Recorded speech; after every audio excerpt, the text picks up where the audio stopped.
the final Philosophers Café for the fall. Before I talk about our animateur for today, I want to mention that we have come up with a schedule for the cafes in the winter.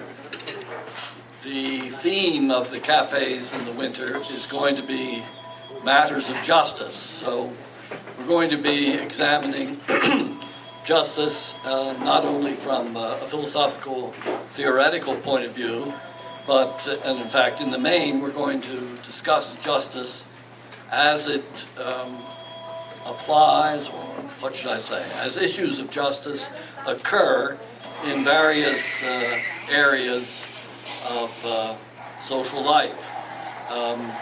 We're going to have a speaker on the justice in international affairs, where we talk about the responsibility to protect that doctrine which I think the Paul Martin government, I think it was, pushed in the United Nations.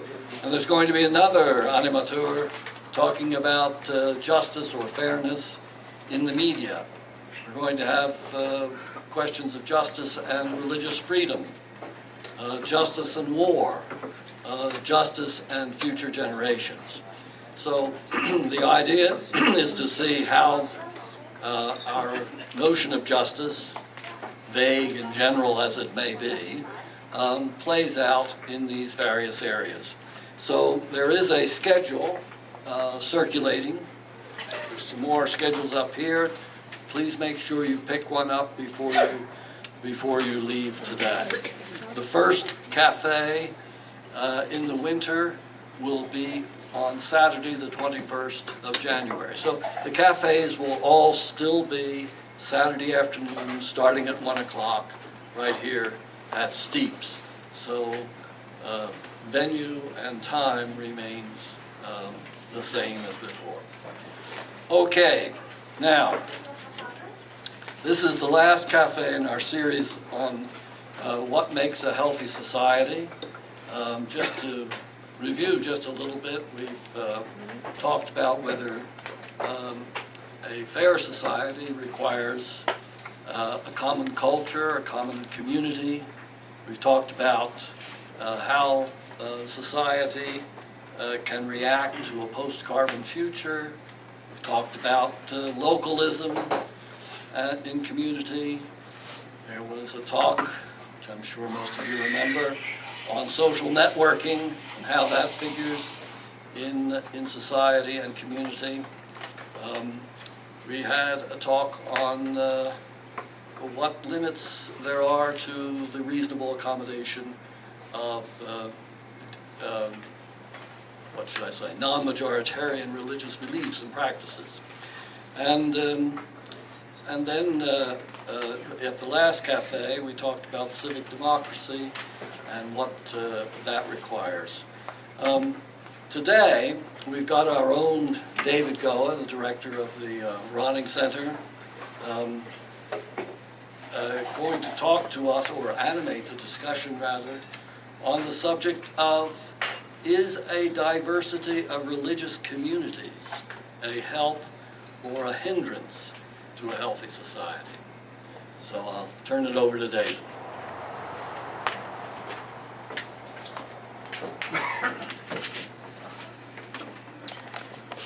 It's good to see each one of you. I'd like to begin by asking you to think out loud just a little bit to kick things off, distilling what you have been considering throughout the fall here around this theme. So what makes a healthy society? What do you have to put on the table as a response to the series of cafes that we've had? Martin, you want to kick it off? Sure. You could use the microphone that's sitting beside you. That would be a good idea. It's on. No? Oh, it is on. Right. All right. Yes. And I'll be transporting this around to anybody else who wants to say something. Yeah, I think that one of the things which has come out in the discussions is the importance for a healthy society of what you might call local or grassroots involvement in the affairs of society. I remember von Hiking talking about democracy sort of being built right from the family dinner table up, rather than something which comes down. And then there was the localism talk, people getting involved in local agriculture, in involving themselves in the things which are essential to the running of society. There was also the social networking thing, which again is a kind of from the ground up sort of movement. I think that's the hopeful sign about it. That's the main thing that I took away from it. Sort of concrete, immediate, local participation. Yeah, of some people. sort. People doing the work. People doing things which are Making society. That's right. Yeah. Involved in the things which are essential to society's working. Yeah. Right. Nick Wickenden over there certainly has things to say. Thank you. Well, I think the series of presentations reinforced something that I had long felt, which was that a healthy society is one in which there is a multiplicity of connections, so that people who have interests in common, who perhaps also have divergences and disagreements, they nevertheless find some ground somewhere for participating in some common purpose. And if you have that multiplicity of purposes and multiplicity of participation, you have a tough and resilient sort of society. And I suspect that may play into today's theme, so I'll leave it there. Anybody else want to chime in on this particular topic? I see some people who haven't been to all the cafes, but there are quite a few people here who have been to just about every cafe. What, Tony is right in front of you. I mean, really.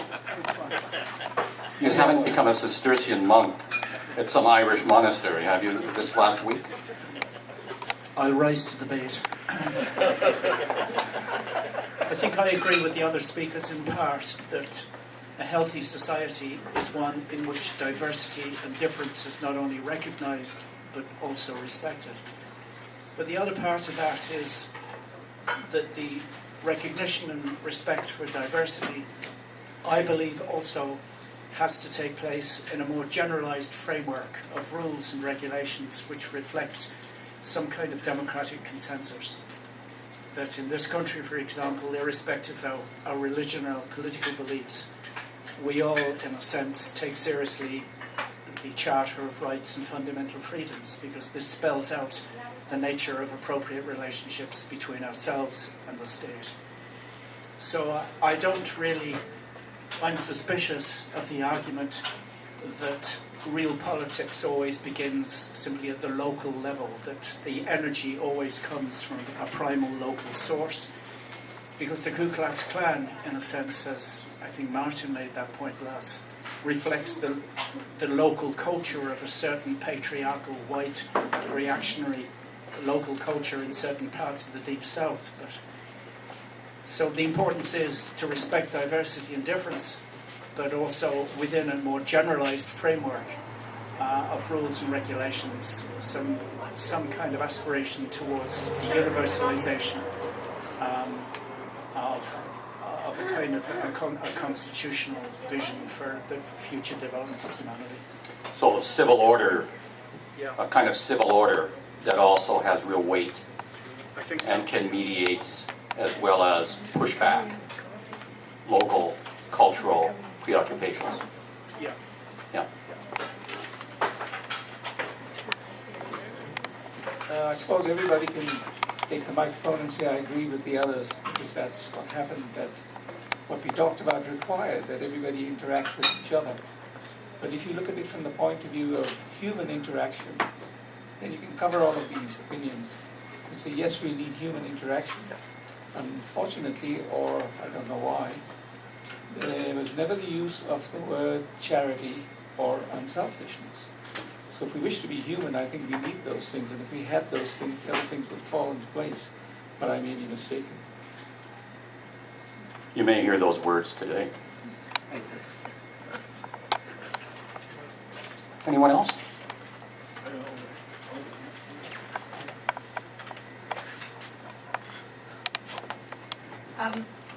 Well, I think a healthy society is very time-based. Every society historically has come and gone, and they have periods where they're rising or where they're doing very well, but invariably they crash. And so perhaps every society has an opportunity to be healthy for a certain length of time, but after that it's not possible anymore. So is it healthy to know when to die as a society?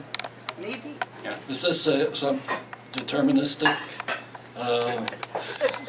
philosophical thesis about the rise and falls of civilization? You've been reading Spengler again? Well, if you take a look, just lately there's been a great deal in the news about the end of the American empire. And some of the critiques, and they've touched on a lot of the things that we've talked about here. Some of the critiques are, exactly the problems that we've addressed here. You're getting the domination of extreme, small, wealthy elite with a lot of power. You're getting the stifling by the media, or of the media, and by the media, of freedom of speech and interactions of thought. A lot of things are happening. The extremism of religions. A lot of things are happening in the United States that all point to perhaps their time has come.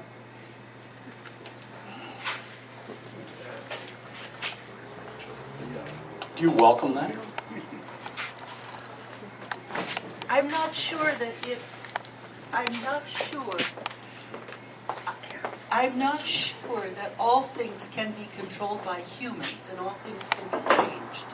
Perhaps this is just an inevitable cycle that is unchangeable. Okay. Determinism, Yeah. yes, right. Perhaps my question isn't fair because I only was at 2 of the meetings. If you haven't been at each one of them and paid absolute attention, you're not allowed to talk. But, You know how we are. But I think all healthy societies will evolve, and I don't think I heard that in the... Yeah. So some sense that health is a generative process. Right. Yeah. David, I'm reminded of the commercial, the bank commercial that says that our bank was built one customer at a time. And I think that healthy societies are also built one person at a time. And, as your comments about charitable and being unselfish, I think society needs many individuals who are people who are charitable and unselfish and who have character. But I question, how does character and unselfishness and charity develop in an individual? And in medicine, we've had a problem because we have a lot of individuals who may not have character, and we're trying to teach them to be ethical people. And one of the things that we've learned more and more is that you can teach people about ethics, but that does not make them ethical people or people of character.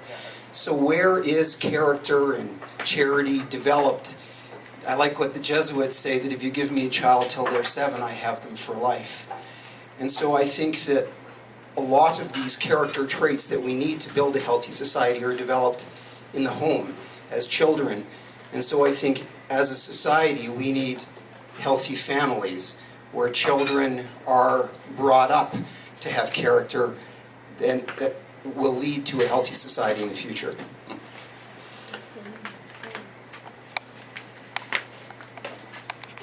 Do I have any other people wanting to volunteer? Okay, here we are. Just an observation on the last statement. You want to be a free society, and you want to be a society where you start teaching the kids before they're 7. That's kind of a contradiction there. You know, I appreciate the point, and I agree with the need. It's just I don't think we can collectively impose any sort of deal. It was mentioned earlier about the strength of society coming from its diversity, the strength of democracy coming from the people, and the need for an overarching general law by which we can live. These are all, I think, valid points, and I think one important observation is the politics that exists between the dinner table and that overarching law, and how we're manipulated. I know you guys are having some courses on this coming up, how information is used to manipulate people. I think that's a big part of why democracy turns into politics, and we should be aware of that, I think. I'm very much reminded of Socrates, and his whole question is, can excellence of character be taught? And the rather indefinite answer that comes out of Plato's dialogues to that. Okay, anybody else want to chime in? All right, David, I think Okay, sure. we're over to you. Yeah. I want to open up the theme for today. Is the diversity of religious communities a help or a hindrance to a healthy society? I must admit I thought of a variety of ways of doing this. One of the ways I thought about a little bit was to imagine stripping religious institutions, religious spiritual disciplines, the contributions of religious worlds to any given society, stripping that out of the society and seeing what it would look like. But I didn't do that. So I just want to walk down or lay out some sort of avenues for our consideration together and our thinking together. Because I know that many of you have thought about this question and have serious things to say about it. And I think that that conversation will be fruitful.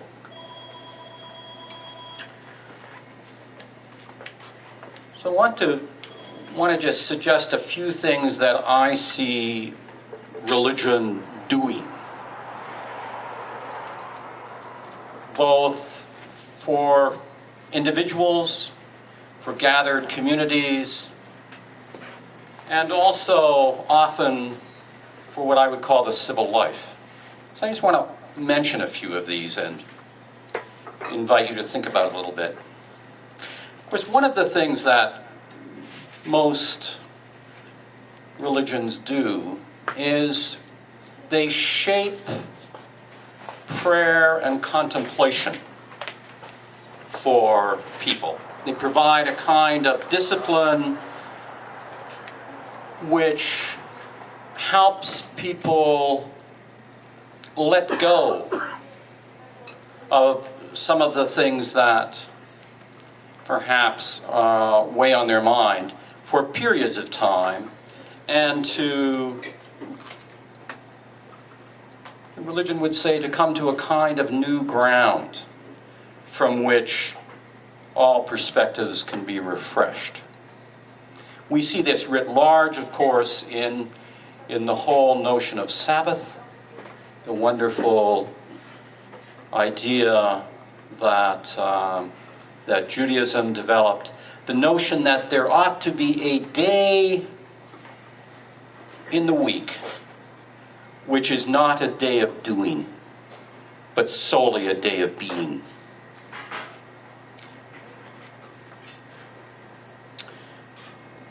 Religious disciplines and traditions are also often cultivate within a person and within the community of the faithful a regard for the ineffable, a regard for that which has no words. So I want you to think about, what does that mean?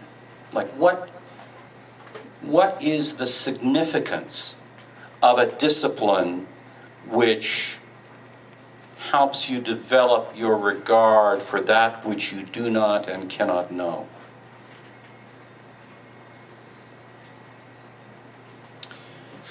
I am struck in our society by, seems to me to be a fact, some of you can push back on that. My sense is that religious gatherings and religious communities are one of the very few places in our society where people gather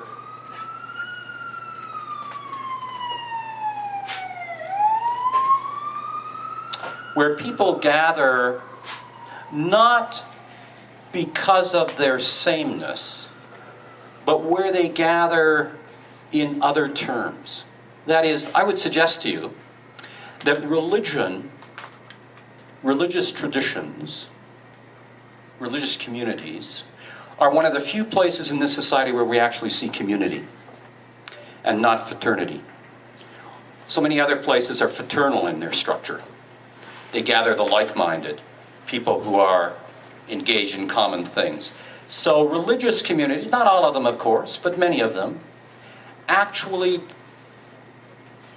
I suggest to you, provide, even in our kind of society where everything is so compartmentalized, provide occasions of community where there is more difference than is normal in most people's lives.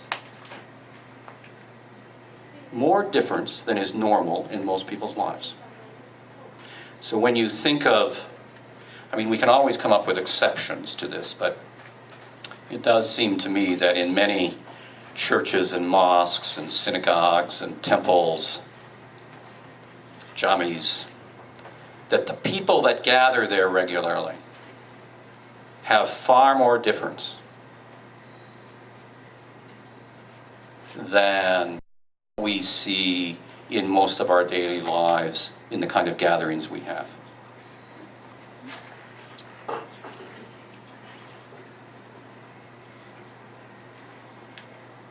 I also want to suggest to you that religious communities, well, I'll just put it out there and you can push back and kick it around. I think religious communities are one of the few places in our society which are genuinely counterculture. They are the counterculture places in this society. That is, they're putting forward distinct sensibilities, distinct values, distinct ways of relating to each other and to the world. Quite different than I think we see normally.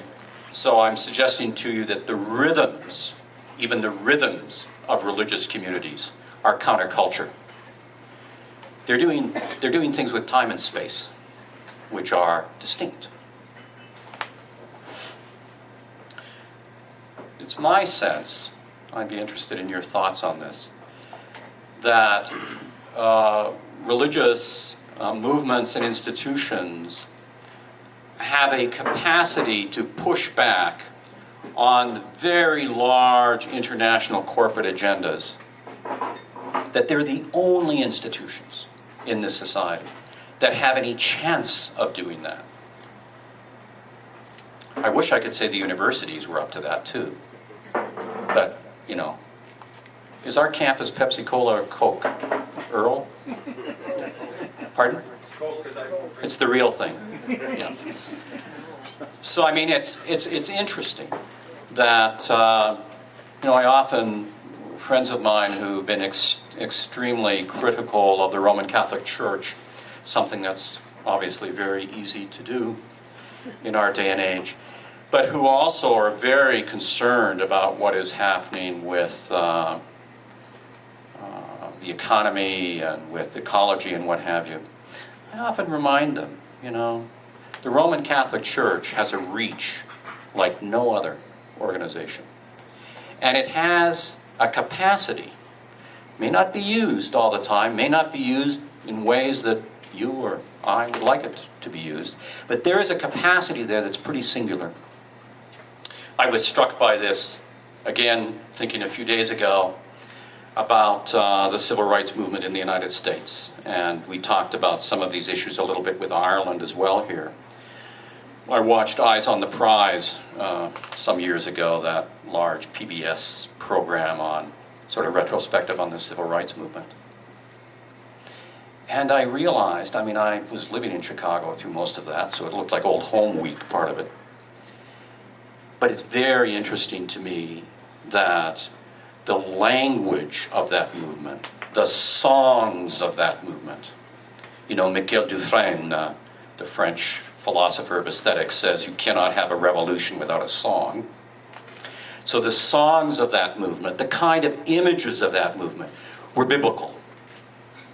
And then the other part of it, which hadn't really settled in my mind, that the civil rights movement, to take hold in the South, you talked about the Klan in the South, to actually do the work, there was a necessity to have a place to sleep. It's all churches. And I thought to myself, watching this, 20 years after it all happened, I said, we'll never see its like again. We don't have that capacity anymore. There isn't enough shared memory from religious culture, and the institutions are so much weaker than they were. So I just lay that out for you.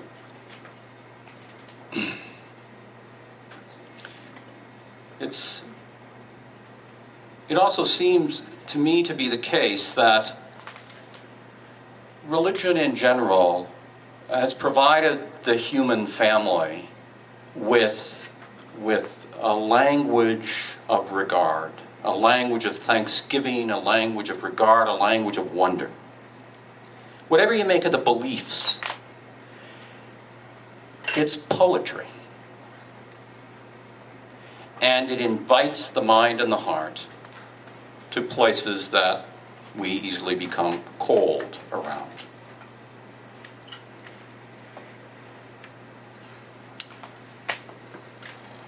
There are other kind of obvious things about where religious communities have been in this part of the world. All of you are aware, I'm sure, that the first generation of sort of social infrastructure in this part of the world was largely, not entirely, but largely, the vast majority of it, built by religious communities. Mainly communities of women.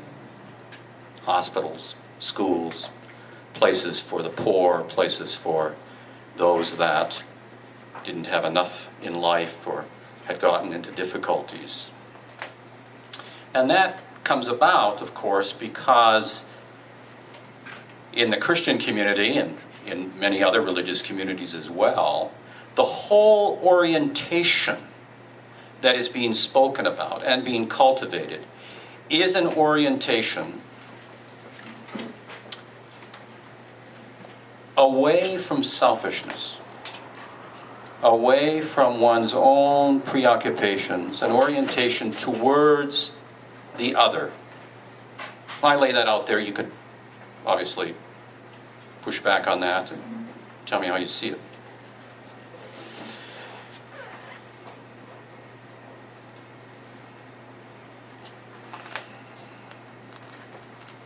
There's just a couple of others that strike me.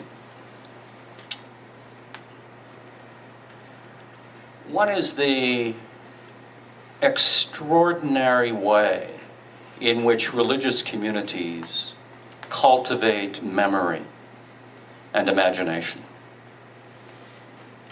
And what the contribution of that then is. You know, I've occasionally pointed out that in the history of Western art, for example, if you were to remove from the artistic works of the Western world everything which has a hint of Jesus' name on it, you wouldn't have much left. You'd have remarkably little left. I don't know if that's good or bad. I just think it's a reality. This has been an extraordinary tradition for the human imagination and the human heart. Two or three others that strike me. One is, I'll be fascinated by anyone who picks this up and wants to run with it a bit. I think that religious traditions and communities have a kind of self-criticism built into them, which is greater than any other dimension of our society. So, there's an interest, a capacity, a cultivating of self-awareness and self-criticism, and the criticism of the tradition. My sense is that the only reason religions last as long as they do is because they do that. They have some capacity to change, otherwise they wouldn't be kicking around so long.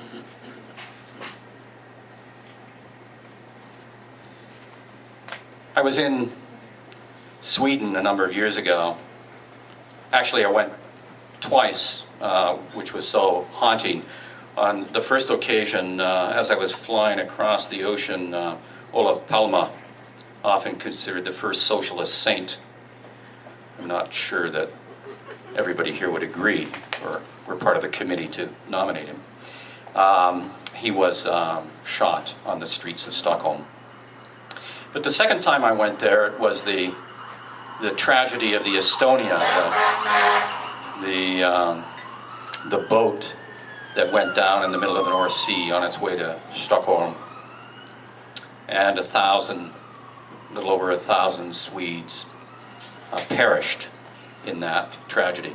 1,000 people dying in Sweden in a tragedy is something that touches absolutely every Swedish family. And it was so apparent. And given the nature of my work, I was talking with different kinds of religious communities. As you know, in Sweden, 99% of the people in Sweden don't go to any kind of church. And of the 1% that do, they all go to what's called the free churches. And the churches were a state church when I was over there. It's no longer a state church now. They disestablished it as a birthday present for the second millennium. The Swedes are great, huh? Birthday present for Jesus, disestablish the church. I thought it was charming. And but one of the things that emerged from the public conversation, which had never occurred to me before, and it was so beautifully written about in one of the Swedish papers that I read actually in the airport when I was leaving Sweden. And the person writing was a very eminent journalist who had also been elected to the parliament of Sweden. And she began by saying that, recounting the tragedy and how it touched all of Sweden. And she began by saying, I served on the committee that studied over the last 10 years the disestablishment of the church. The Swedes function this way. If there's a really serious issue in Sweden, they establish an inter-party committee, they study it for 10 years, they publish 3 volumes, and there's nothing left to say. Because they always get it right, but it's not exactly an enhancement of public discussion. She talked about how she wanted to assure everybody, given what she was going to say, that she remained an atheist. But something had occurred to her, because she had She had been on this committee to disestablish the church. And now we have this national tragedy. And she talked about how Sweden has all of these organizations, all these NGOs. You know, Sweden's like France. It's organized so thoroughly. But she said none of them speak for Sweden. None of them. They speak for their union, they speak for their business association, they speak for the educational sector, they speak for this, that, and the other thing. And she said, for the first time in my life, I understand what the state church does that's unique. You see, all of the independent churches, most of them are a little bit to the right, to say the least. They all took this tragedy in the North Sea as, well, I would argue, as Zeus disciplining Sweden. But the state church has the responsibility to speak to grief for the nation.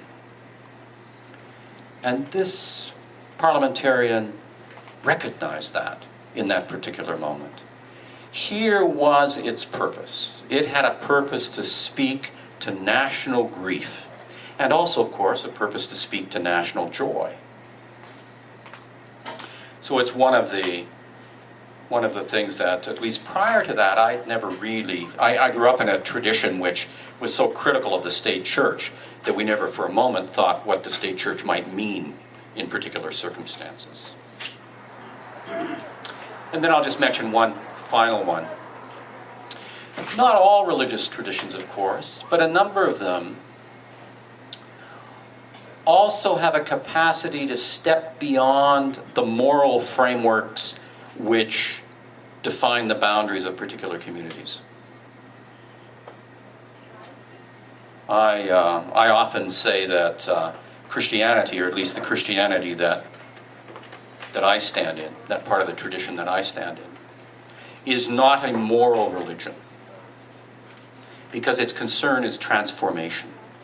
Its concern is to bring you to an entirely different level, a level that no moralist would ever expect going to. So religious communities have this ability to critique the kind of moral boundaries that typically frame who is in and who's out. They have the capacity. Don't always do it.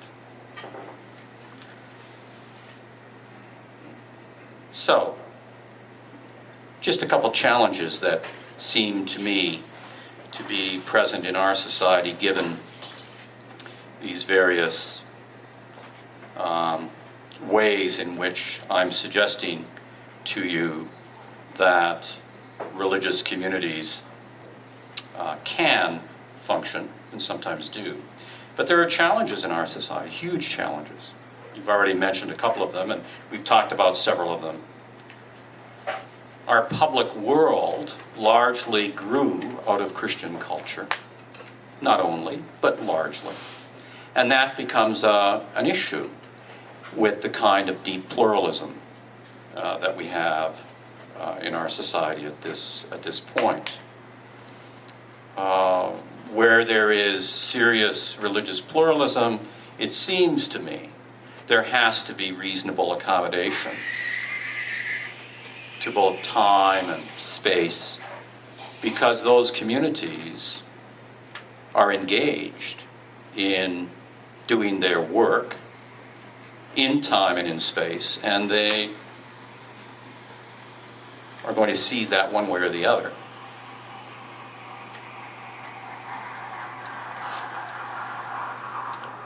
The plurality of religious communities also can teach us something about a variety of modernities. That there isn't just one way of living the modern world. Because some of these communities and people in them from various parts of the world have found a variety of ways of engaging modern life. And that's not simply the way that is normal here. So there's a kind of fructifying possibility there kind of creative potential in that. But one of the things it certainly means is that the boundaries between private and public, which we're largely comfortable with, given the nature of our civil society, those boundaries are pretty amorphous and they're moving for many religious communities. They don't see it that way at all. So that's a huge and really interesting kind of challenge that we face. I guess one of my pushbacks around religious pluralism has to do with education. My own sense is that where you have the kind of rich pluralism that we have, there is an enormous need for a much more serious and deeper education on the civil life, on what it means to live in a civil society.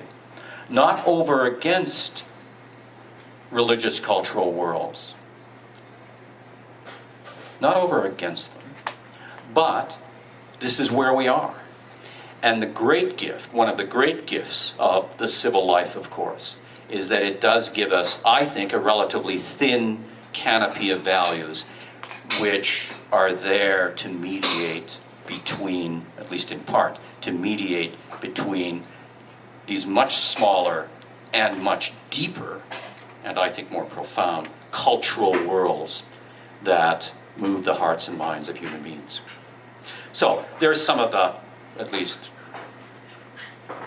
pathways that strike me we may wish to walk down a little bit together. Right. There were certainly quite a number of pathways there. Did anybody? Right. I just need a clarification. At the beginning, and it is my understanding, you equated spirituality and religion as being together and attached. Is that correct? Because my understanding is religion is one thing, spirituality is another. Sometimes some religion have spirituality, and sometimes spirituality has some religion, but they're not necessarily two attached things. I don't know. Can you clarify, please? Well, this is a common thing in the university classrooms, certainly for the last 15 years, would be for students to raise this kind of issue. So one of my little exercises is to ask them, what do they put under the spirituality column? And what do they put under the religious column? And it's interesting to see how that is divided in people's minds. And then what I often point out to them is that if I was to take you down to Prairie Bible Institute, the heartland of evangelical fundamentalism in Alberta, they would agree with you entirely. They would say, we don't have religion, we have spirituality, we have faith, which isn't religion. And everything that they lined up in that column, and everything they line up in the religion column is exactly the way most of my students would do it. So it's a very interesting, on one level, I mean, this is a kind of critical comment, on one level, this is an attempt to get at some things that make people uneasy. Main one being authority, and institutional authority, and the way in which institutions work. So I understand that concern. But I think it is it's very useful to remember that if you develop a spiritual discipline, I usually don't use the word spirituality because I think it's become a bit of a plastic word. If you develop a spiritual discipline, And if you pass it on to somebody, well, you've created institution. You know, that's how institutions happen. It's the desire to pass on and to share and to explore together. So I would suggest, at least in my way of thinking about religion, I usually don't separate them like that, because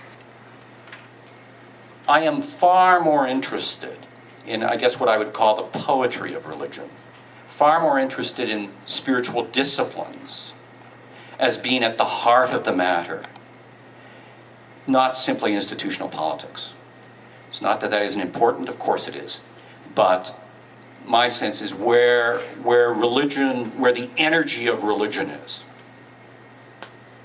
is in spiritual disciplines and in the way in which people work at understanding meaning, at making meaning, and having their own mind and heart expanded and opened. Do you want to push back on that a bit? Well, there is a couple of things that I would like, to. One is that I really don't buy the equation religion and spirituality. I think one can be spiritual without having an institution. And you might even want to pass it on if you want. Sure. But as far as I'm concerned, that's not. It's maybe I would, the ability of humankind to be in awe of something, but we don't have to put a name on it, and we don't have to institutionalize it. Mm-hmm. And what is spirituality to you? What do you mean by that word? it's the ability to be in awe of something. I see. The ability to, or I don't know, ability might be the wrong word. Being impressed with the fact that I don't understand everything. Right, yeah. Or being amazed, if you look up at the sky and you are in the desert, you understand why people spend thousands of years looking up and trying to give name. They were amazed, they were belittled. And it's human ability to stand alone in the middle of nowhere and say, oh my God, because I don't have any other word to say it, but I don't want to put it into a religion. Yeah. To me, a religion is like if I sold my brain to somebody and then they gave it back to me, But again, I grew up Catholic, so, I may have a little trouble with that. How many indulgences the other did you thing- get for selling your brain, by the way? The other thing that I really, I lost him. Okay, we'll think about it. Well, there's no doubt in my mind. I mean, my sense is religion, I don't really think of religion as being first and foremost these institutions. I mean, those institutions are there, but they're there because of the great human desire to express that which is ineffable, to take note of the mysteries of life, to express your wonder and gratitude. Religious organizations give shape and form to that for people. Do people do it who don't have or don't live within those traditions? Well, of course they do. But in my mind, of course, the astronomers on Mauna Kea, on the Big Island, who spoke about the night sky to me, I mean, they spoke in as what I would call as profoundly religious and or spiritual terms, take your pick, that I've ever heard. Why? Because they are engaged in this thinking and wondering and exploring something which is just utterly magnificent. And they want to speak about it. So they find a language to do that. But we don't have to use religion to express that. Because if you want, my belief is that it's part of all of us in our own very human way. And to use religion, because I guess we have no other word to describe it. And because for 2,000 or 3,000 or 4,000 years, we have used religion to express spirituality. But the fact that I am amazed with the sky doesn't mean that I have to give it a name and be thankful to anybody. Maybe to the people I'm sharing with it. Sure, yeah. But not to an entity that is completely abstract and completely irrelevant as far as I'm concerned. Anybody else want to?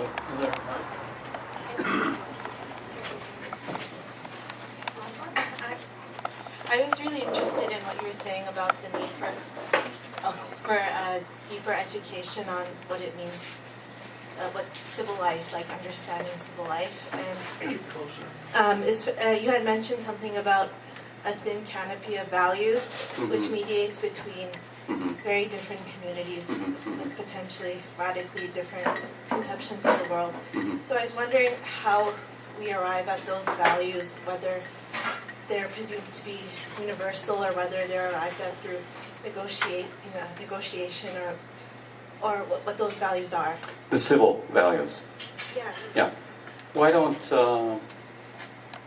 Tony made this, spoke to this initially. So Tony, why don't you speak about this issue a little bit? Where do these civil values come from? Why are they so important? And what's their relationship to distinct cultural worlds where religion is the heart of the matter? I have to admit, I'm a bit out of my depth here, but I'll do the best anyway. You're Irish. You're never out of your depth. Well, I'm always trying to stay afloat, actually. Like Ireland, yeah. Thanks for reminding me. Actually, I will try to answer your question, but as a preface, I was just thinking to myself as we were going through this discussion, as an unbeliever, I guess, which is what I am, far from disdaining religion and far from minimizing its importance, I have a great respect, actually, for some aspects of religion. And so I was trying to think to myself as an unbeliever, what are the most valuable aspects of religion that I would see from my perspective? But to go, I don't want to confuse things, so maybe I should go back to the question you're asking me, which is to do with the elaboration of a civil code, the idea of where do we get more universalized values, which are no longer particular to specific religions or cultures, but in some ways proclaim a more universal standards of conduct, I guess, for humanity broadly conceived. And religion has played a very important part, I think, in enabling us to think in those terms of bringing about a more universal forms, standards of conduct. Because even though the Quran, by those who've never read it, seems to be condemned for all sorts of unreasonable things, the few times I've looked in the Quran, it's very clear that the Prophet Muhammad was very critical of some of the traditional Bedouin codes that he grew up with. Yeah. For example, he believes that women, once they're divorced, should be able to live with their original families again freely, not in any sense of slavery, that even the dowry should be returned to them in part. The Prophet Muhammad was very much opposed to cruelty towards animals, for example. There's several sections of the Quran I've read about that. So even back in those days, the Islam, in a sense, tried in some ways to humanize some of the harshest and most retributive aspects of the local cultures. Right. And in a sense, that points the way. I mean, Christianity certainly did the same thing in many respects, points the way to a more secularized version of that, which is the attempt to build and to construct at least national constitutions and maybe international constitutions which can uphold the rights of individuals and protect them against the worst forms of abuse that historically have been inflicted on them. So I see, where did these universal values come from? They come actually from the active struggles of individuals and groups to move beyond the particular, often constraining forms of conduct and searching and aspiring towards more universal forms. And I still somehow see Immanuel Kant's categorical imperative, which is do none to others that you would not have done unto yourself, is a kind of a very simple and clear way of stating the formula for a universalistic kind of constitution. So I think it actually comes from concrete struggles that people have, their experience of suffering and oppression, which moves them towards a larger vision. So that's what I would think in response to what this lady was saying. Did you want to pick up on that and go a little further with it?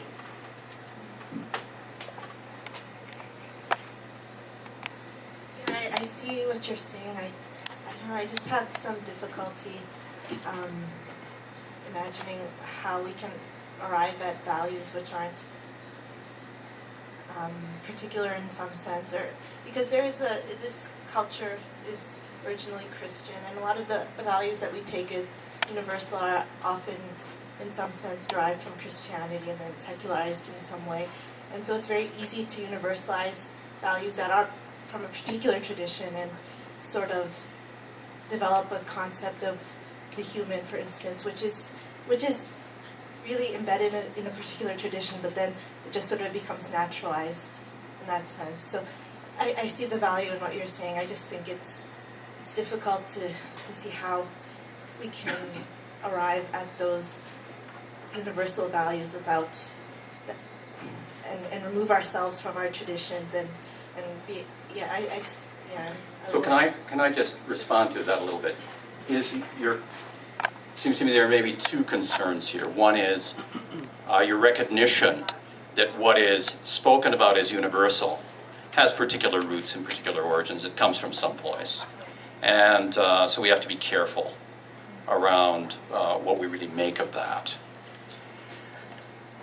But is there maybe related to this another issue, which is that, and I thought of it when Tony was speaking as well, as I've thought about every time Tony speaks about this theme. It's a question about when you have a civil code and a civil value that, as I've suggested, is a kind of thin canopy. There is a danger of assuming that's a culture. I think that's been a curious thing in the West since the Enlightenment. There is also the real question as to where does that civil code get targeted? How deep does it enter into family, into culture, into religion? Is it meant to simply mediate between people? Is it meant when particular cultural forms are brought to the law courts for one reason or another? How deeply does it penetrate? And I think this is a huge issue in any kind of pluralistic society, and human rights, the whole human rights legislation, which I think is one of the great gifts of the 20th century. I think this is a huge matter of debate and concern at this point, to figure out when you have competing rights, what do you do? Because competing rights are really where the action is around these matters. And then at what level do you do it? Do you do it simply in public institutions? Do you insist in public institutions? Do you impose that value or the judgment about it within the cultural community as well? Do you have it as the only thing that is taught in the school system? How do we negotiate between these things? And my own sense is that our law is evolving. Law changes and moves around. My own sense is that human rights legislation is, in a kind of halting way, trying to move towards its second generation, where we can perhaps develop a culture of judgment a bit thicker than the current one we have, which takes into account community, not simply individual right and freedom. I think we're moving in that kind of direction, but it's a huge and complicated issue. But my own sense is that unless the human rights legislation does develop a little bit more capacity for this sort of complex judgment, I fear we'll lose it. But this is a debate. I think the young woman here has put her finger on a very difficult question. It runs very deep. Because a lot of societies, have not thought that this was a possibility at all, right? It's something which comes out of the European experience of the wars of religion, the need for toleration, and it develops out of that. But on what basis does this develop? It's so hard to see. It evolves. Is it possible to speak of progress here?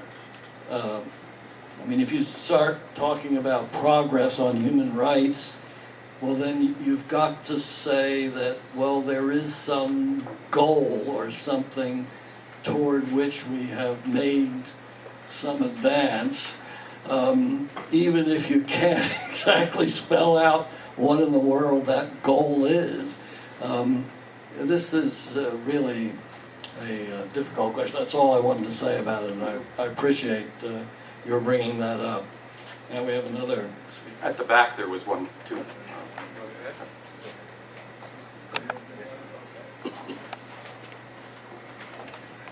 I just wanted to pick up a little bit from the previous question and to ask you to shed a little bit more light on what it means to educate, on what it means to live in a civil society, because I think where the last discussion was kind of centered around what are the common values that we could agree upon, that we would construct in a code.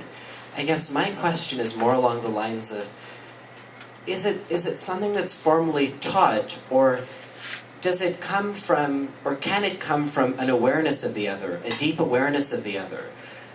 I've just found that in personal experiences, when you're standing in the face of someone who is from another tribe or another background, that awareness of what reality is like for them emerges within, or evokes within you, a need to understand them better and a need to work together for solution seeking.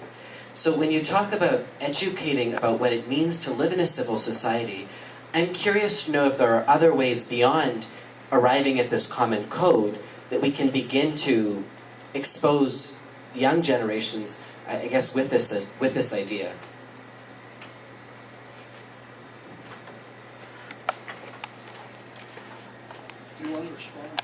Do you want to respond to that? Or?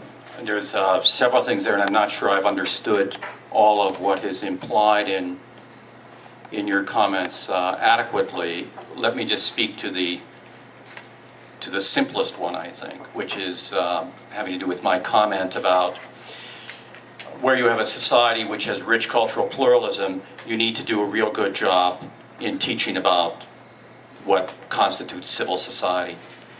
I'm shocked, for example, that most of my students have no idea why it is that when you commit a capital crime, you commit that crime against the Queen. This is a simple, elementary part of our legal system. Why is that a crime against the Queen instead of a crime against the person that you just wounded? It is part of the development of our legal system to find this way, to say that crime wounds the whole body politic. And it does that on one side, and on the other side, it says the response to crime is not vengeance.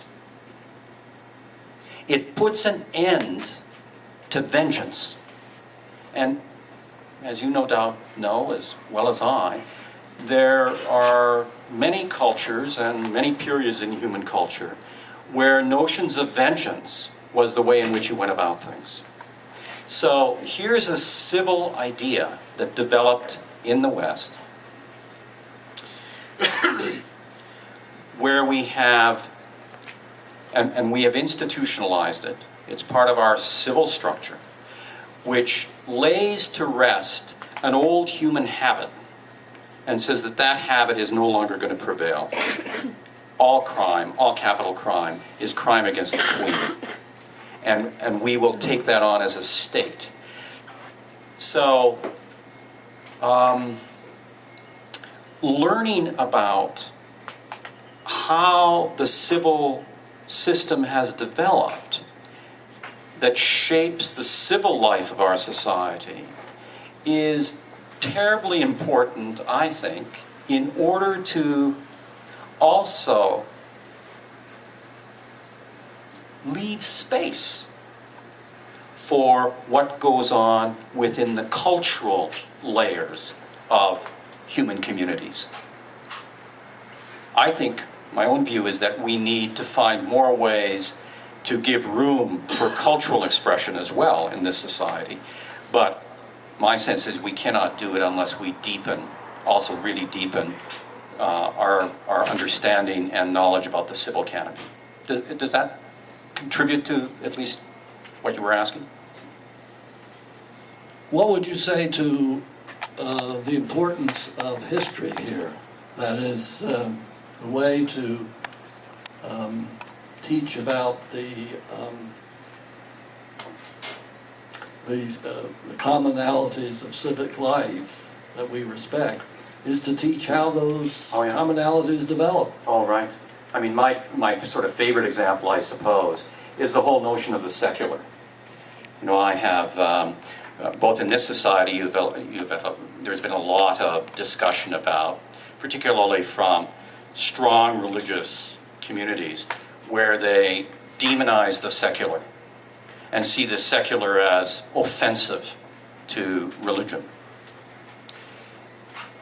And this can be done by a range of Christians, and part of it is that they really have completely forgotten, if they ever knew, where the secular dimensions of society come from.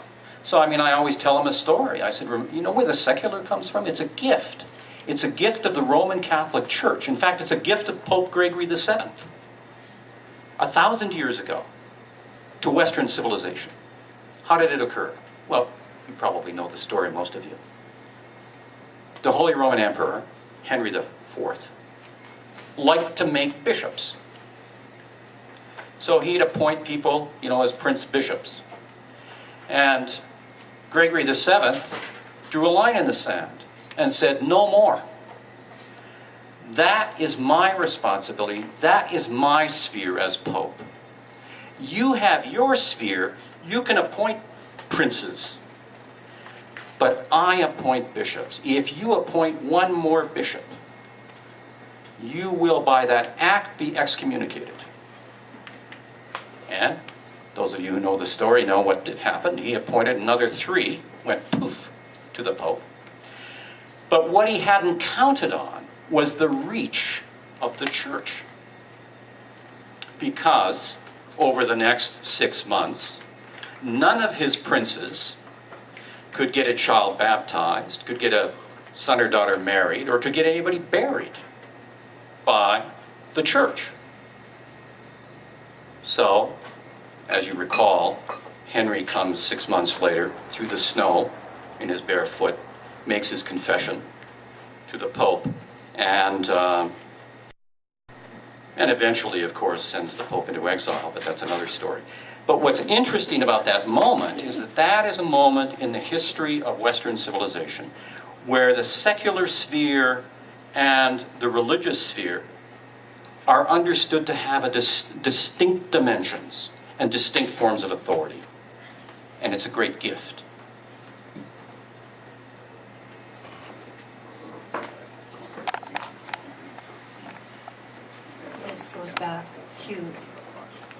This goes back to talking a little bit more about how one could develop within the civil life.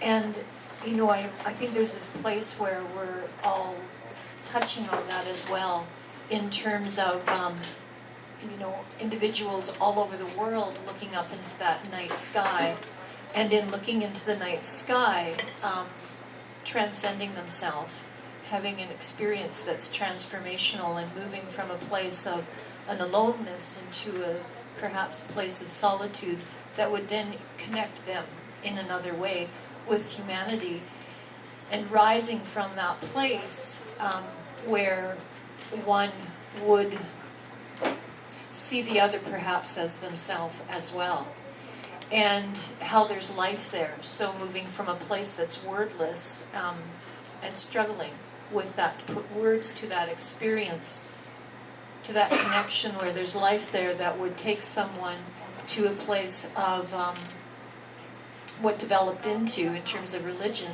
morality and ethics. But I think it's more than that, because coming from a place of looking into that night sky that inspires one in that way, that one would be different with another person, I think is a crucial piece, because what people then have done all over the world in terms of starting faith and how to be with one another, even humanity, is that they have taken that to a place of a practice. So how does one recreate looking up into the night sky and having that experience of transformation and take that into their life? And you've touched on the importance of having some kind of a prayer, contemplative practice of the heart. I mean, there's practices all over the world that would inspire one to move from a place of life within themselves that isn't just a thought from the head. And so when they are being compassionate, it's not just a word that someone has told them, be this, and yet it doesn't really come through, because one has to have it from a place of experience. So I just wonder if you could say more about that, in terms of how the practice from all over the world could perhaps be a piece of what would bring people to a place of, when we're looking at the ethics of being with one another. Have you got more to say about how practices from all over the world might be an essential part of that?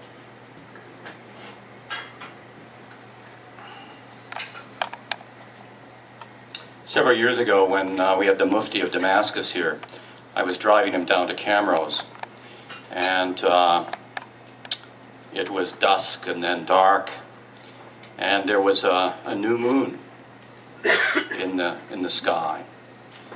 And he sort of leaned over, looking out the window, and he started to chant very quietly. It's beautiful, beautiful chant. And when he had finished, I asked him about it, and he told me it was a prayer that they have in Syria, and it's a prayer about the new moon. And so he translated it for me a little bit. And obviously this is a very, very ancient song, which made its way into Islam as well, but a very ancient song that obviously one could just feel how this popped out of the mouth of some lovely human being standing in the middle of that great Syrian desert. Well, I of course asked him if I could stop the car and take a picture of him with the moon there, so he could take the moon back to Syria with him. Remember that he had chanted it here. I guess my sense is that it's so much a part of being a human being is to to express one's regard and sense of wonder and gratitude and fear. That, that is just part of the great gift of who we are as human beings. And the spiritual disciplines of the great religious traditions, I don't know if they really do make any difference or not. I'm willing to say that maybe they don't. There were people at Auschwitz that played Beethoven, But I know for myself that being able to gather with people and to chant the Psalms of my namesake, David, my sense is that it does help me become a little more attentive. It helps me not be so full of presumptions about everything, including my fellow human beings. But I don't think there's any magic bullets around that. Spiritual disciplines are done by people who need them. Maybe people don't need them and don't need to do them. But what do you think? You want to say more about it? Yeah, I think that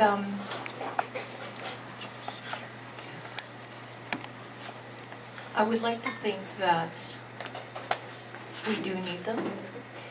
And I wonder if maybe they're not a part of what we could put on the list of things that are becoming extinct. And I wonder about the difference between the deep spiritual practice that is of the wonder versus a spiritual practice that's of law. And I wonder about the difference of that. That one is practicing because this is what I'm to do and this is the law, and it comes from, I've memorized them very well.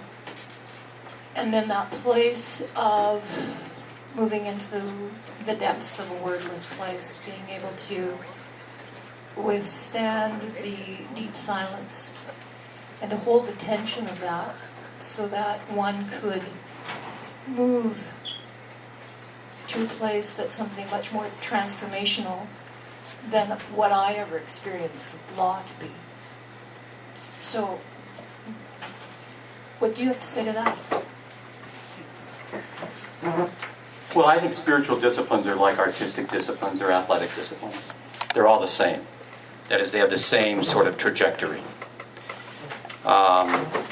If I don't practice the violin, and if I don't have a kind of rule about that, I'm going to do it. I'm going to do it at these times. If I don't work at that, it's highly unlikely that the music will ever play me. Similarly with athletics. These disciplines are there to help us integrate our mind and our heart and our bodies around something that we deem worthy. And the process is one of it's where discipline gets its nastiness from, I suppose. The process is one of struggle and real work. But the goal, coming to actually be played by the music, that's the transformational moment. That's something that comes to some people sometimes along the pathway. My sense is that spiritual disciplines are at least the ones that I think are worthy, are all about how to become an integrated human being and not be in bondage to your fear or in bondage to your appetite, but to come to a place where you can actually be present and free and see things for what they are. But it takes work. And I think often in our society we are afraid of authority. We don't like law. Discipline has a bad name. But of course we're still doing that all the time in a variety of places in our life. And the spiritual life, I think, requires that kind of discipline as well. You say for the discipline you have to schedule, practice. If you really, really enjoy it, you run to the instrument and they have to pull you away to eat, right? Some people have that gift. And it's lucky. awesome, yeah. I think I have that for the truth, we stare at things still. Hubble is very profound. And you don't think about just what you're looking at. There's the rest of the day that you think about while you look at it, and you don't even know it. It's all in there, it's all settling, right? You mentioned brotherhood and how religion as it presents today isn't so much about brotherhood. And I'm thinking about these are my mothers and my brother. These are my brothers and my mother, pardon me. There's that statement, these are my brothers and my mother. And to me, that's part of what it's about. And I see in the sciences, in academia, a lot of people who love truth. And if we could find a way to build that umbrella in a grounded and viable fashion that won't last 200 years and die, I think that would be a good thing. I think if we identify the nature of the umbrella and the structure, the post, how does it come up out of us, right? Spiritually, we talked about spirituality and spirit. I don't think spirituality is so far from us. It's not like we have to go run after it. It's right here. It's meaning. It's word. It's content. Right. It's right here, and we just don't see it. If we appreciate the nature of meaning generally, I understand the physical correlate of meaning is place, and if we're to build a good grounded umbrella, I think we have to respect the place, and that means the spirituality of the place, the Aboriginal structures. I think if we let the Aboriginal community build us an umbrella, then maybe Attawapiskat wouldn't be where it is. I think we're almost at 2:30. I think it's time to take a break here and refresh our teas, and then we'll come back in about 20 minutes for a concluding discussion on these really very interesting topics. Thank you. Pardon. And I wanted to try to bring together certain themes that have emerged, and also to draw a distinction. I suppose I'm a splitter rather than a lumper, but I've heard quite a bit in the discussion up to this point about the contribution that religion, or perhaps rather spirituality, can make to a healthy society, and on the other hand, the contribution that diversity in religion and spirituality can make to a society. And it's that difference between unity and diversity, the tension between unity and diversity, that I think could benefit from our attention. In our society, we are pretty used to having a diversity of religions, and we accept this as a source of strength. And in a number of ways it is, because it enables different outlooks and assumptions to take root. And when a society is evolving, there was a discussion about how societies, or a remark or two about how societies failed. And this diversity may enable the society to adapt, because if you have a uniformity through the whole society, you may not have the creativity and independence of thought to adapt to changing conditions. So diversity can be can be very helpful at that point. At the same time, I have to say that the question of unity is important too.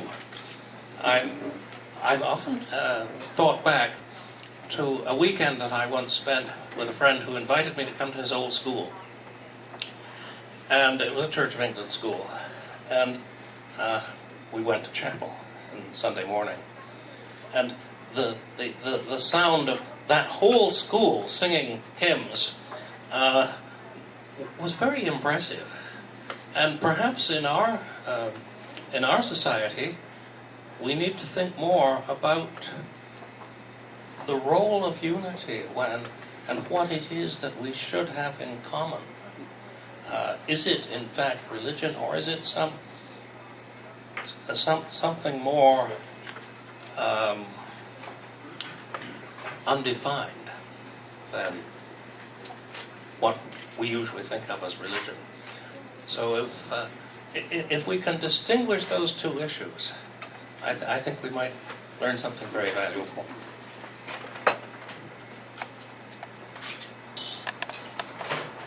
Does anybody else want to address that particular topic? Unity versus diversity. Well, Mike, hi there. Oh, okay. Well, I don't know whether this will address it directly, but I have a comment first about, you know, your sort of characterization of what religion does or what religions can do. And I would suggest to you that just sitting here and thinking about the various things religions can do, in my view, maybe two different sides of the same thing. On the one hand, your characterizations of what religions do seem to me a little bit denaturalized. It's sort of religion light, if you like. In other words, that those characteristics you ascribe to religions, I would say you could also ascribe to, let's say, aspiring humanism. You know, attempting to deal with the ineffable, seeing the other, those kinds of things. So in other words, it's a bit too generalized. And in fact, you know, I think one has to go further and say that what we normally call religions do more than that. You know, in the sense that, yes, they put you, you know, that they deal with the ineffable, attempt to sort of provide a disciplined approach to dealing with that. But they also, it's almost like religions have levels. That there's a level at which they do that, but there's also levels at which, you know, they deal with the idea of, yes, they want to transform the world and the individual. They want to deal with providing people with a morality. It's like that business you talked about. Religion tries to help people through the trials and tribulations. That's in a sense what morality is. And also they try and assist people through the moments of fear. So I think one has to sort of get into what I'm saying. I find your characterization perhaps too intellectual, too, if you like, spiritual. That there is a practical element to it. And when it comes to the comment that Nick was making, so it's when we get to the practical, and also how religions help to deal or try to help people deal with what is morality, what is the moral thing, how do we deal with fear. That's the point at which we get into this problem of diversity and the conflicts and how we deal with that. Anybody else? I'm sorry. Anybody else like to chime in on this particular facet? Right. I have a simple-minded view on diversity and unity. If we consider evolution, diversity and unity existed, and unless we are planning to abolish or abrogate evolution, we don't need to worry about diversity and unity. It will evolve correctly. Now, before somebody takes me up on that, I know that a big nation with military might, taking over another one has nothing to do with evolution. It's just might being right. So if we say we've got diversity and unity, We will evolve the right way if we use the right principles, and we've already talked a lot about the principles we need, with due respect. Anybody else? Yeah, it occurred to me too that when we talk about spiritual discipline, if that's all that was involved in religion, I don't see much need to talk about diversity of religions. Or, I mean, I suppose there can be diversity of spiritual disciplines, but you know, everybody who's involved in a discipline can appreciate somebody else's way of going about the discipline. But when religion becomes more involved with the practical aspects of life, and in the way in which theology and moral teaching is brought in to structure people's lives, then you get a kind of diversity which strikes me as a problem. Anybody else want to? Why don't you expand on the problem? Well, the problem is simply that you then have people who see their lives as, what should I say, shielded and walled in different ways, and so you get conflicts over moral questions like homosexuality or polygamy or I'm trying to think of one which isn't connected with sex. There's a brand new book out on religion and sex. I just read a review of it this morning. So. And this leads to a lot of social, what would I say, disarray. I mean, and people become they don't feel like they are really a part of the same community, but just simply a part of the same consumer society, maybe, but not a part of the same community. But you see that as disarray. You don't see that as a kind of enhanced ethical, moral conversation and debate. I mean, is it not valuable to have these competing perspectives in which and where, particularly where there is public implication? No, because I think is it not valuable? I think that religion cuts off debate because it puts different religions have completely different bases on which they argue from for these various positions, and there's no, I mean, somebody who's going to claim that the Bible and the Old Testament has the last word on ethical matters. Unlike Aristotle. Is not somebody I can argue with, right? I mean, unless I want to be an Old Testament scholar of some sort. But I mean, so you get irresolvable. It makes the differences irresolvable. That's what I'd claim about religions. Well, I was just going to suggest an example and how, of a situation, which is a kind of religious thing. First, there's a case in Ontario, which I think now has gone to the Supreme Court. A young lady who wears a hijab was allegedly assaulted by her uncle and or cousin or something. The matter went to the courts, and the issue was, would she be allowed to testify with the hijab on?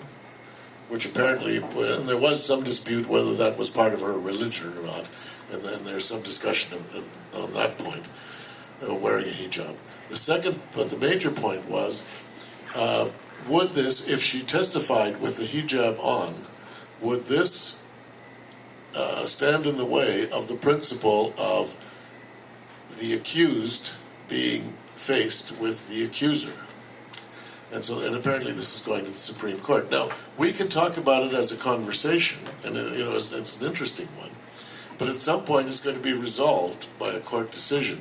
In other words, and there may be sort of a Solomon-like solution that I don't know what that might be at the moment, but one could imagine it.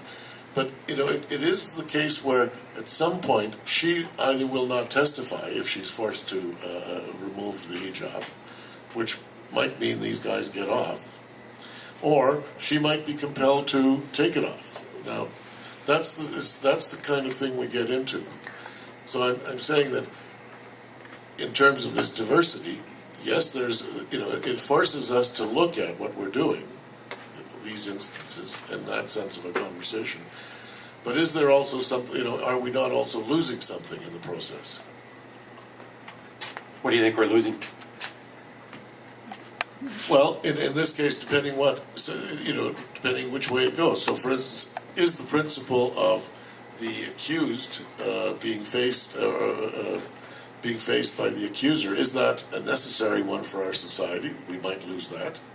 On the other hand, we might lose this notion of the respect for a religious tradition and what, not necessarily the hijab in itself, but what the hijab means to some people. Just one point, it was the niqab, not the hijab. Sorry. Any further?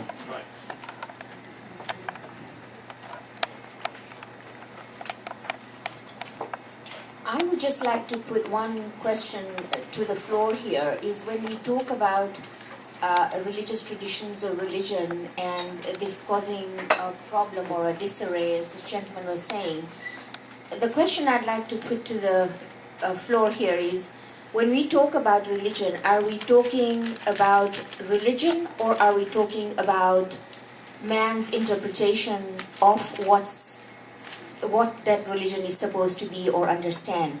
We talk about certain aspects in any scriptures and we sort of use those or take them out of the context and then discuss it to death when there may be so much else in those scriptures which would add or enhance our humanness and our being able to understand each other.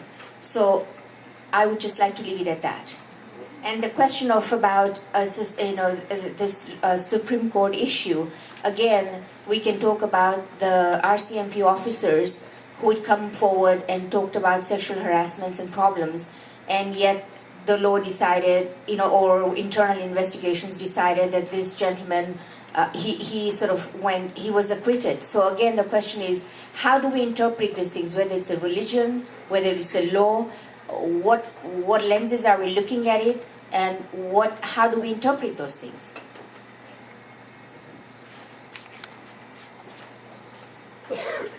So, any further comments here?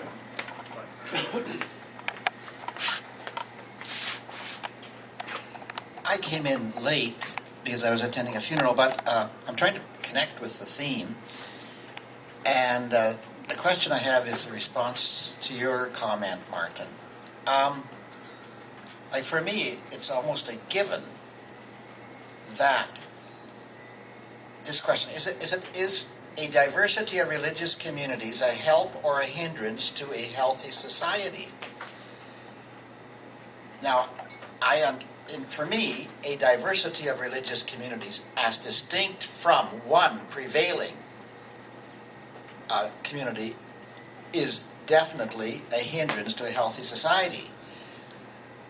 I picked up I may have misinterpreted what you said, but I thought you were saying that the very fact or existence of religion shuts down discussion and so on.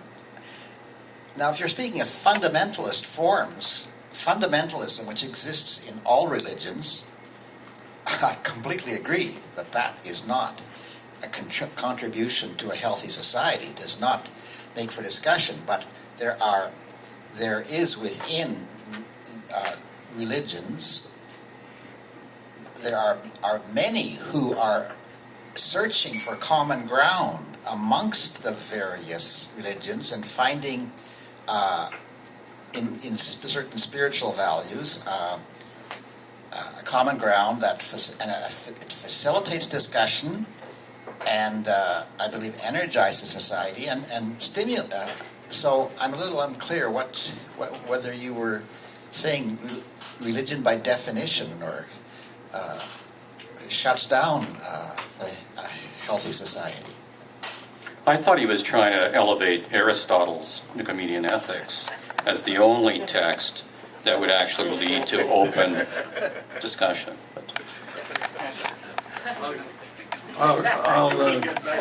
I don't want to let David defend me anymore.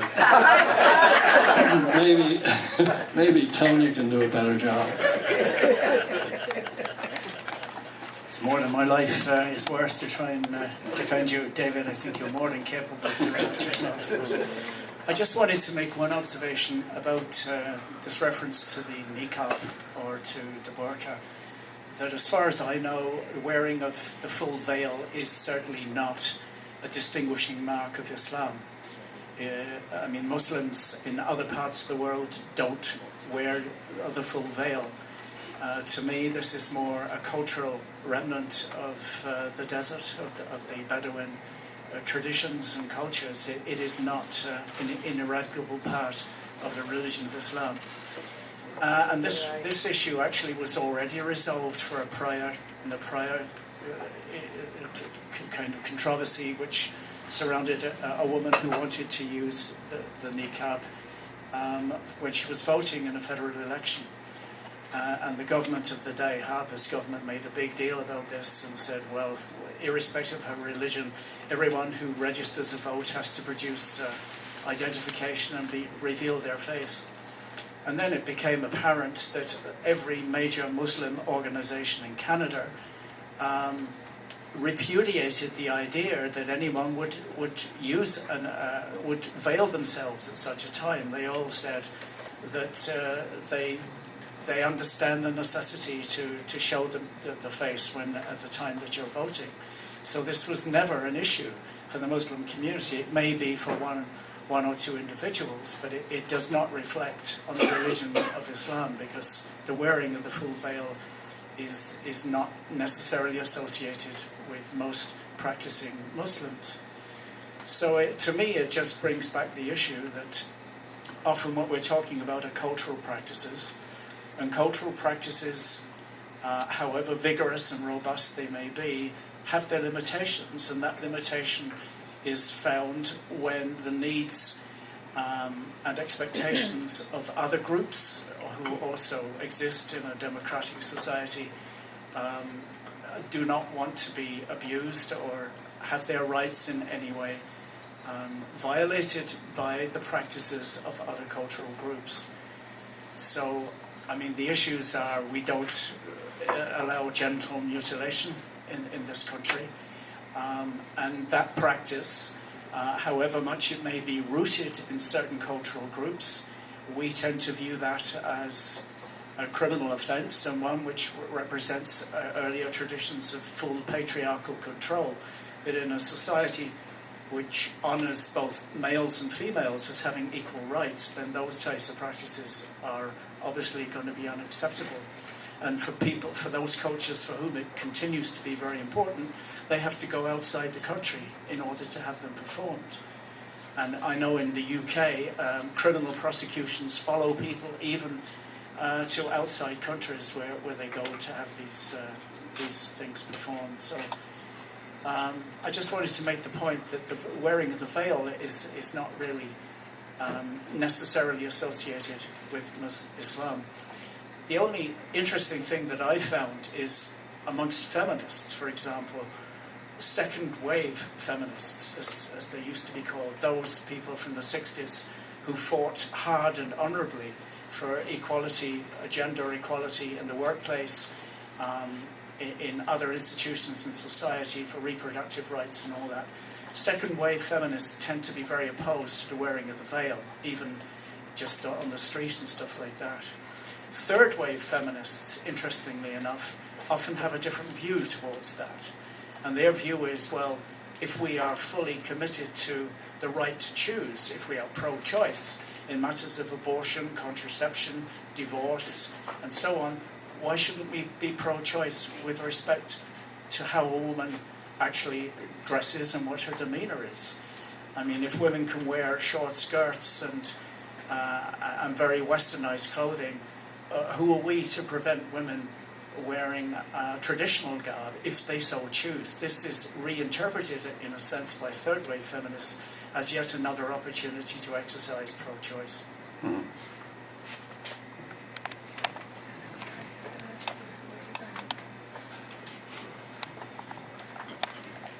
Just a comment on the niqab. Personally, as a Muslim, I don't believe that it is obligatory, but there's certainly precedent in the Islamic tradition for that interpretation. And if this woman does believe that, like, she's doing it in religious conviction and she believes and that's how she practices her religion, certainly it is her religious right to do so. There are like a multitude of interpretations on these issues within any given tradition, so just wanted to add that. You know, it's very odd in this society that we don't often realize that people have all kinds of cultural rights, and that may preclude certain kinds of civil action. So, if you want to wear the complete veil, and there isn't any reasonable way to make an accommodation, well, then you just don't vote. What's wrong with that? That's the way things are, you know. There's all kinds of decisions that are made based on religious convictions. Sikhs, my Sikh friends, don't work in abattoirs. They don't shave. So there are certain things that are precluded by that. Well, that's part of the spiritual discipline. And my sense is, if you have certain spiritual disciplines, which means certain things are off limits to you, well, they're off limits to you. That's the way it is. My sense is that the civil canopy has some boundaries. Those boundaries are important, as long as we think them through. And if there can't be some kind of reasonable accommodation. So my own sense is that I think if people take their spiritual disciplines seriously, then they ought to take them seriously. They're not going to be accommodated all the time. That's a good thing. It's a good thing from a religious perspective.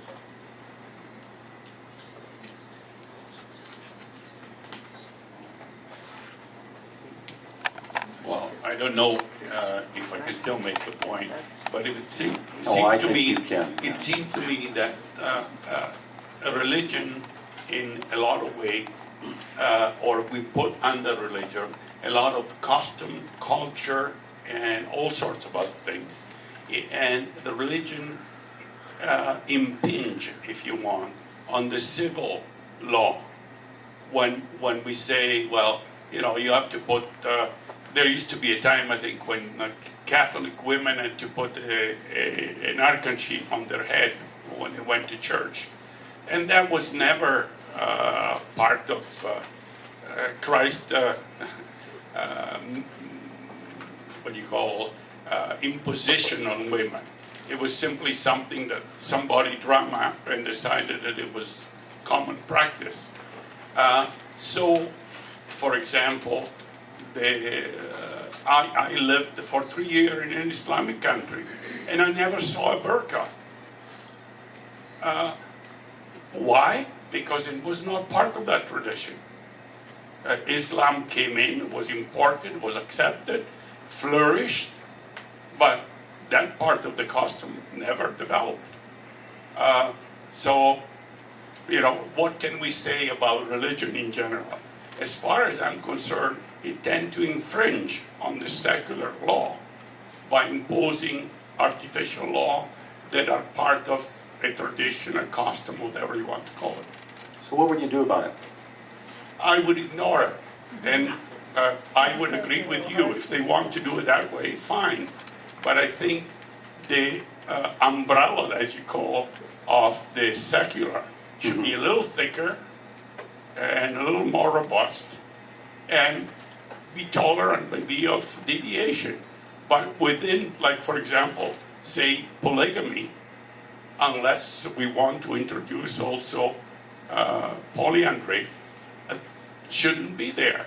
Or it should be there only, say, if you are over 30 and you grow up somewhere and you decide that 3 lady and 1 man make a marriage, that's fine.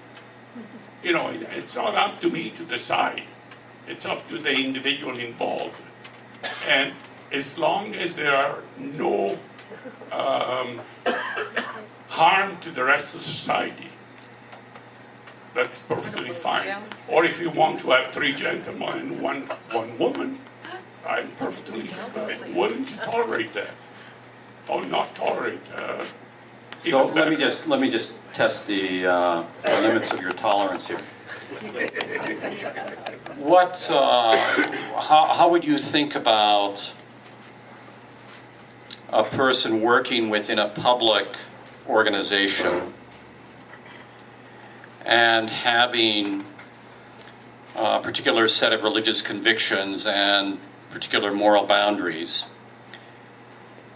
What do you do about tolerating whether those can be expressed there? So, for example, there are court cases around this sort of thing.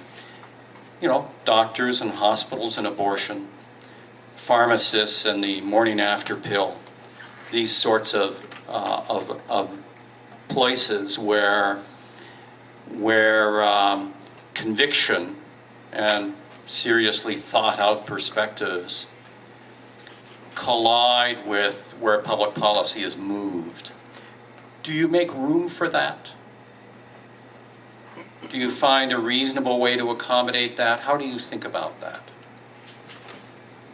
I think if a doctor doesn't want to perform abortion, he should put it up on the plaque. I don't perform abortion. And the individual person that would like to have an abortion should be able to go to another doctor. But she has the right to decide what she is going to do, independently of, like the civil law should protect the right. It should also protect the right of the doctor to say, I don't perform abortion, period. But at the same time, there should be an alternative.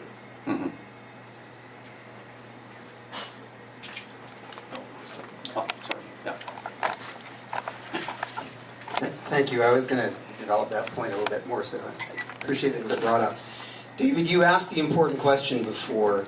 When you have discourse that is presenting competing ideas about fundamental things, is that not a good thing? Yeah. And I have to say that some groups have said that it's not workable practically. If we look at the medical profession that was just brought up, it is increasingly explicitly being stated that people who have different religious values, that they must leave them at the door to come into the room with regards to medical practice. And that people who are not willing to divorce their religious values from the way that they undertake their profession, that they're in fact being unprofessional, that it is not a good thing, that it breeds disharmony, discord, and it's not workable. What's your sense of that, how that developed? Well, my sense about the impact of this is that it's very difficult. I guess it could be summarized in Alistair McIntyre's comment that to have a professional divorce the way that he works from their underlying beliefs is a recipe for the dissolution of character. Because then their values and what they intimately believe in will not be brought to the table, and it leads to people doing practically anything. The reason I bring this up is that if they have found it not workable in medicine practically, is it workable in society? Which perhaps the medical profession is just a microcosm of society. That if you don't have fundamental agreement on basic things about the value of life, about certain basic things, then you have ongoing conflict, and ultimately what policy is enacted simply represents the view of the most powerful. And it then becomes a power game. Who has the most power? This is what policy is undertaken. So I personally think that... And is that a healthy society? Right, right. I think it's problematic, and I think we're increasingly going in this direction. So I share Martin's concern that if there is a lack of unity on many fundamental things, that we will have increasing unhealthiness within society. Thank you. Wait a minute. Was there... Just one question. Yeah, but what, you're on this... Actually, my point was to address this point as well. It's a very quick point. Just very quick point. I understood, though, that in our legal system, there was a clause which addresses or differentiates areas within Canada according to the local community. That provinces have different policies on many laws because the people of the province have determined one way or another. I understand PEI has no abortion allowed.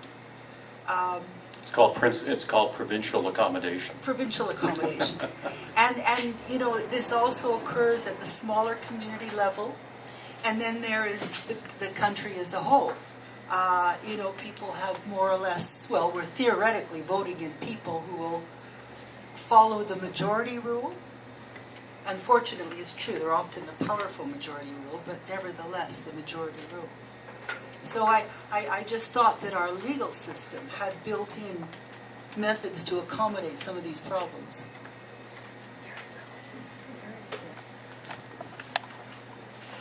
I wanted to say a couple of things. One is that I find it very interesting that the hijab, the niqab, or the woman's dress has become a fundamental point of debate in all of Europe, at least Western Europe and North America. But I'm going to leave it at that.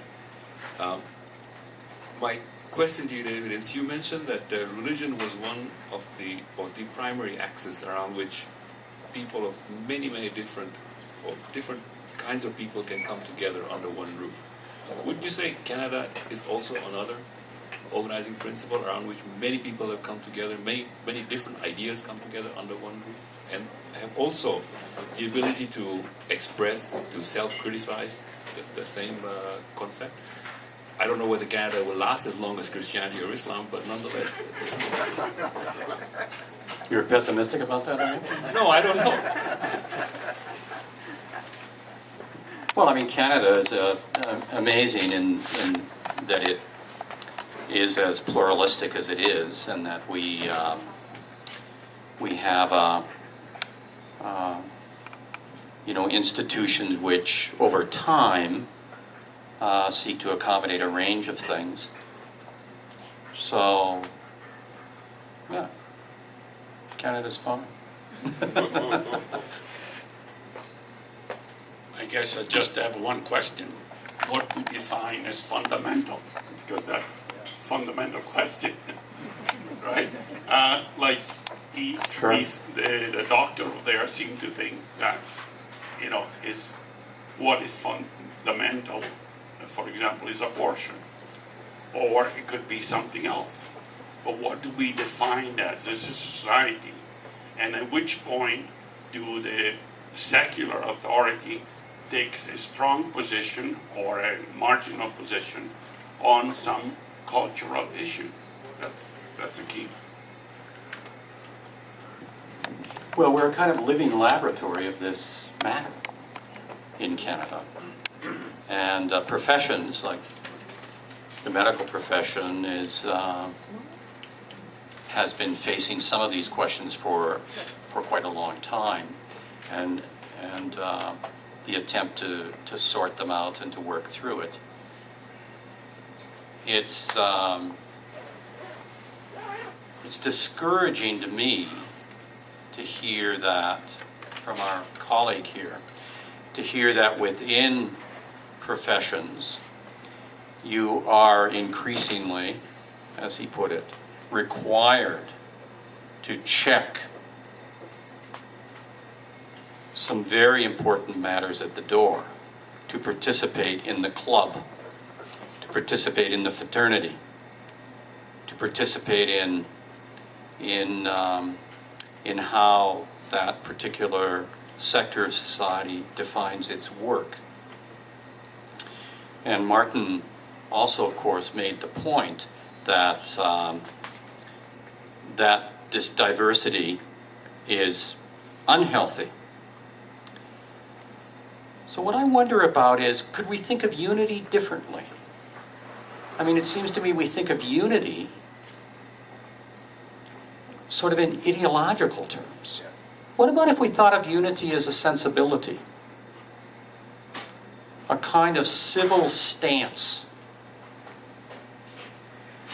in which we sought to cultivate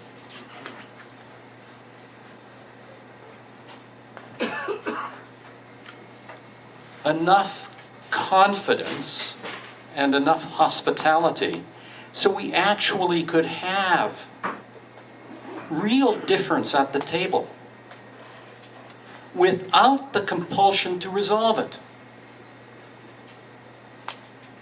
A recognition that real difference is itself a gift. Amen. And that as much as it may hurt to not have a situation move lock, stock, and barrel to where I think it should move, the fact that my position, my concerns, and my capacity to continue to make the case that is a real value. Because over time, these things will move a variety of ways.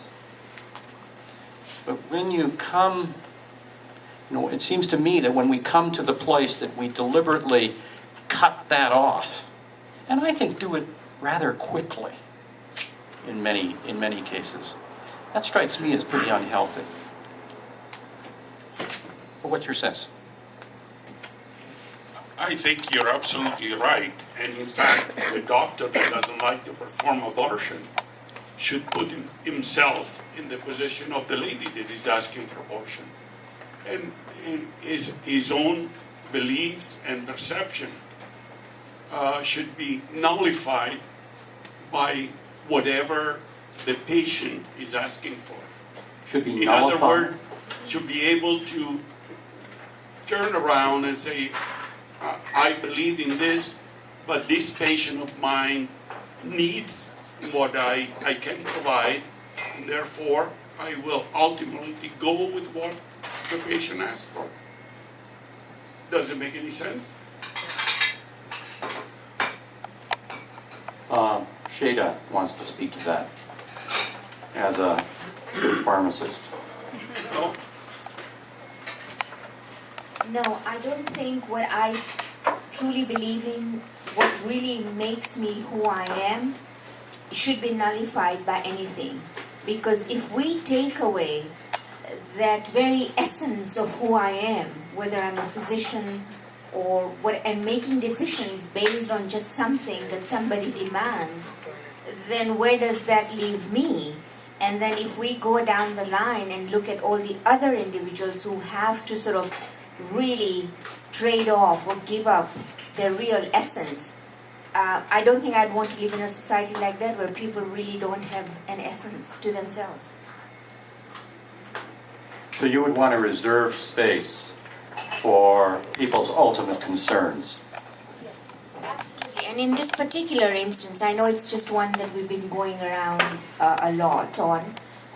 Yes, the physician may not want to perform the abortion, but where I think his responsibility or her responsibility should then be is to say, look, I'm sorry, I cannot do this because of whatever the reason is, but I will certainly point you to somebody who will do it expeditiously so you don't have to wait and go through the system, whatever, and lose time, etc., etc. But that is where that person's responsibility is. If I do not want to dispense a morning after pill, then I should be able to guide that patient for whom time is of essence to get that medication to someone who would willingly do that. I can live with that. Thank you.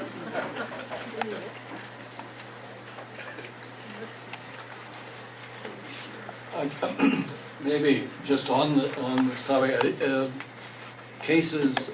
Another sort of case which occurs to me is I forget which religious group held this view, but they were against all blood transfusions.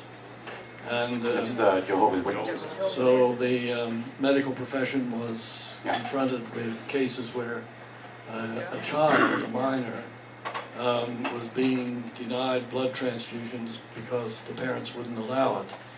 Now, you know, this is a case where, you know, it seems to me the medical profession does have to have a set of ethics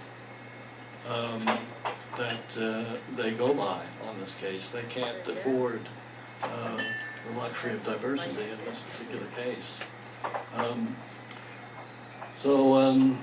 It's, you see, the problem that I have with religious diversity, right, is that religion, as I say, tends to cut off openness. It's not like your spiritual disciplines, which are disciplines in being open. I've got nothing against that. But religions tend to build walls around people's lives because people need those walls. And so it makes,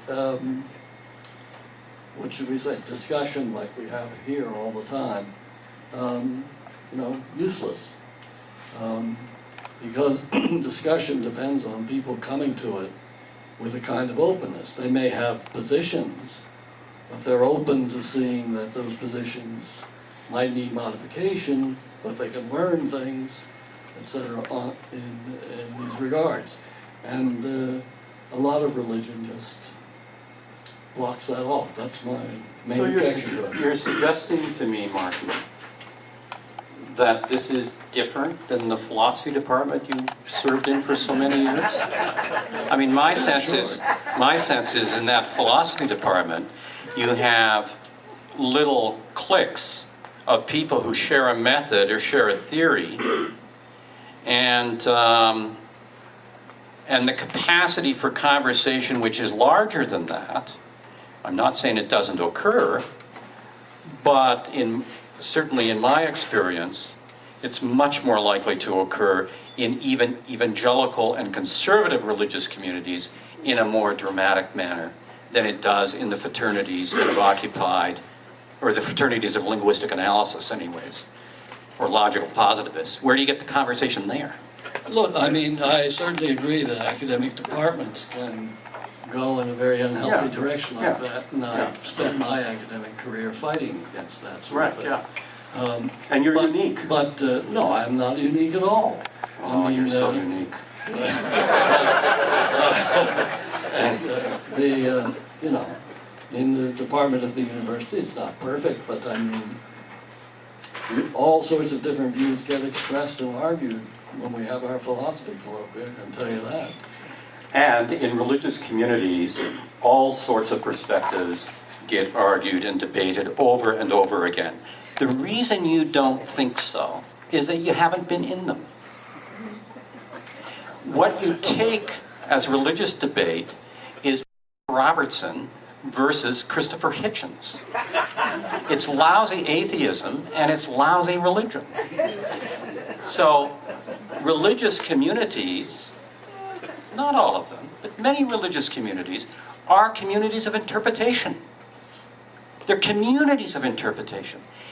If you come at them around their favorite sort of defining preoccupation, if you come at that defining preoccupation, that the way in which they see themselves has been defined, at least publicly, and you face them square on with that, of course you get what you're asking for. Like you will with almost any human being. But my sense is that that's not how these groups of people as communities normally function. I'm not saying there isn't that there. Of course there is, because it's part of the way the human mind works, and people have fears and what have you. But if you have a different stance, more a stance of hospitality, more a stance of interest in trying to understand how these particular people understand something, then I suggest to you, you will often find yourself around a table where there are people who all share that particular religious tradition and faith, but where there are a great variety of ways of thinking through these things. These communities aren't one-dimensional. And religious traditions, as near as I can tell, have a breadth far greater than any given school of philosophy. Because philosophical schools are spotlights. Religions are these huge landscapes of meaning. There's all kinds of things that are going on there. But we have to find a way to engage them and speak with them, which does not share in what's become so common, which is these ideological silos that we have and shoot at each other out of them.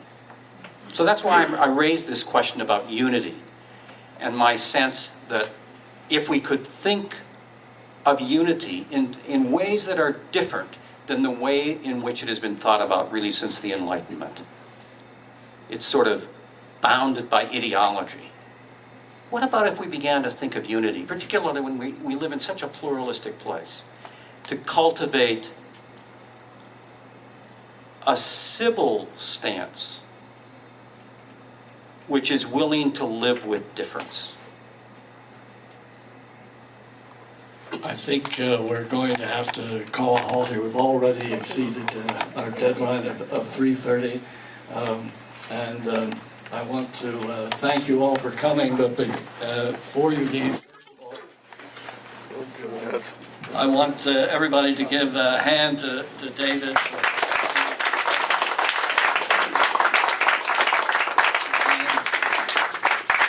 And also a hand for the staff here at Steeps, please.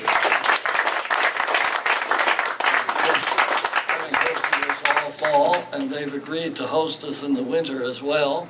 And now the next session, opening our series on matters of justice, is going to be on Saturday the 21st of January.